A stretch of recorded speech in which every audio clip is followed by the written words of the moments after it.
জগতে প্রত্যেক ব্যক্তির কোনো না কোনো দুর্বলতা অবশ্যই আছে। যেমন কেউ খুব অধিক বেগে দৌড়াতে পারে না, কেউ অধিক ভার গ্রহণ করতে পারে না, কেউ কোনো অসাধ্য রোগে পীড়িত হয়ে পড়ে, তো কেউ বিদ্যাপাঠ স্মরণে রাখতে পারে না।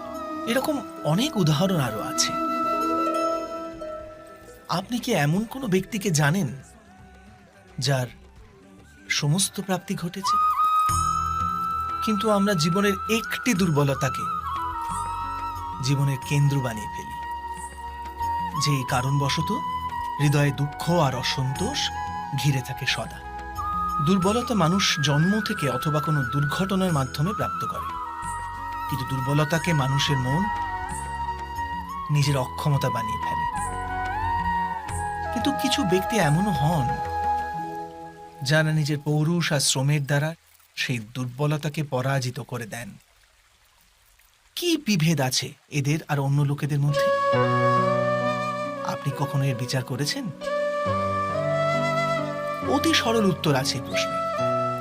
যে ব্যক্তিকে দুর্বলতা পরাজিত করতে পারে না, যে পৌরুষের প্রমাণ দেবার সাহস রাখে হৃদয়ে, সেই দুর্বলতাকে পার করতে পারে। অর্থাৎ দুর্বলতা তো ঈশ্বর প্রদান করে, কিন্তু নিজের সীমা তো মানুষ নিজেই নির্মিত করে।